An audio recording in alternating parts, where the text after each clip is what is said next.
पश्चिम बंगाल सरकारनं भारताचा माजी कर्णधार आणि माजी बीसीसीआय अध्यक्ष सौरव गांगुलीला झेड दर्जाची सुरक्षा पुरवण्याचा निर्णय घेतलाय। 21 मे पासून ही सुरक्षा व्यवस्था लागू केली जाणार आहे। पण पश्चिम बंगाल सरकारनं गांगुलीला झेड सुरक्षा देण्याचा निर्णय का घेतला?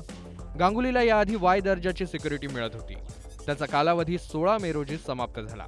एखाद्या व्हीआयपीच्या सुरक्षा व्यवस्थेचा कालावधी संपल्यास त्याची पुन्हा समीक्षा केली जाते।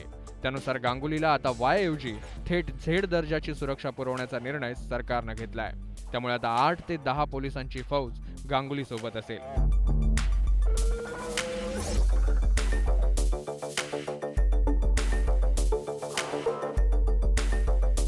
आता पश्चिम बंगालमध्ये गांगुलीसह आणखी कुणाकुणाला झेड सिक्युरिटी मिळते तेही पहा।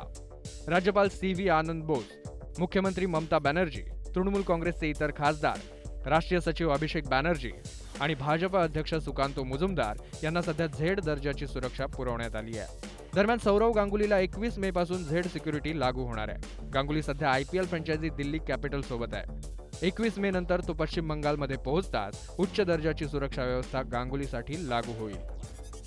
सिद्धेश कांसे, न्यूज 18 लोकमत, मुंबई।